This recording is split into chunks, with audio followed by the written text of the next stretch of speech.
جنات کا وجود اس دنیا میں کس کس طرح سے ہے، کن کن شکلوں میں ہے، کیونکہ یہ شکلیں بدل لیتے ہیں، کبھی جانوروں کے روپ میں، کبھی انسانوں کے روپ میں. ان کا اصل میں بسیرا ہوتا کہاں ہے؟ قرآن کریم اور احادیث کی روشنی میں جنات کے لیے کیا کہا گیا ہے، کیا حکم دیا گیا ہے؟ کیونکہ قرآن میں دو ہی مخلوق کے بارے میں بتایا گیا، ایک انسان اور ایک جن.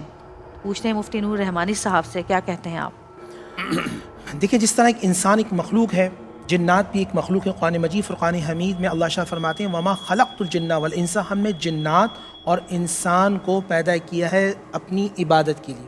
تو جس طرح عقل شعور رکھتے ہیں انسان، اسی طرح جنات بھی عقل اور شعور رکھتے ہیں.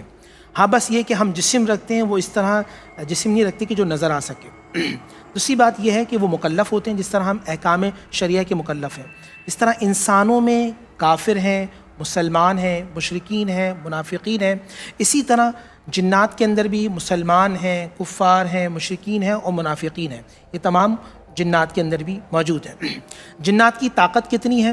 تو اس میں کچھ علماء کہتے ہیں کہ بہت زیادہ اللہ نے طاقت دی ہے، مگر کچھ کا یہ ہے کہ قرآن مجید فرقان حمید میں اللہ شاہ فرماتا ہے وَلَقَدْ كَرَّمْنَا بَنِي آدم، کہ اللہ نے انسان کو فضیلت کا تاج پہنایا. تو انسان اور بالخصوص مسلمان کو اللہ نے قرآن اور کلام الہی کی طاقت دی.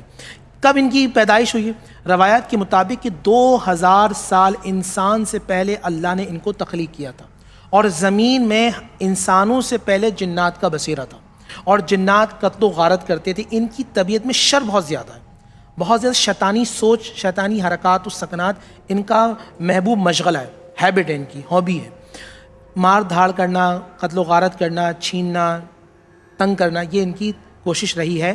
جب اللہ نے فرشتوں سے کہا تھا کہ میں اپنا نائب بنانا چاہتا ہوں، تو انہوں نے کہا تھا نحن نسبح بحمدک، پروردگار ہم تیری عبادت کرنے والے ہیں، تسبیح کرنے والے ہیں. یہ جو مخلوق ہے یہ تنگ کرے گی. رہتے کہاں ہیں؟ بڑا اچھا سوال ابھی آپ انٹرو میں کر رہی تھیں.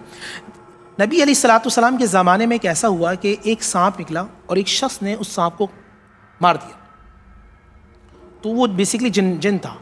اس نے پھر مسلمانوں کو تکلیف دی، مسلمانوں نے سارے سانپوں کو مارنا شروع کر دیا. تو پھر یہ فیصلہ نبی علیہ السلام کی بارگاہ میں گیا کہ یا رسول اللہ صلی اللہ علیہ وسلم یہ کیا معاملات ہے؟ تو حضور نے فرمایا کہ جو آبادیاں ہیں وہ انسانوں کے لیے ہیں، بیابان جنگل اور جو پہاڑ کی گھاٹیاں ہیں وہ، اور سمندر کی جو اندر کا حصہ ہے، وہ اللہ سبحانہ و تعالیٰ کے پیارے رسول نے جنات کو عطا کیا.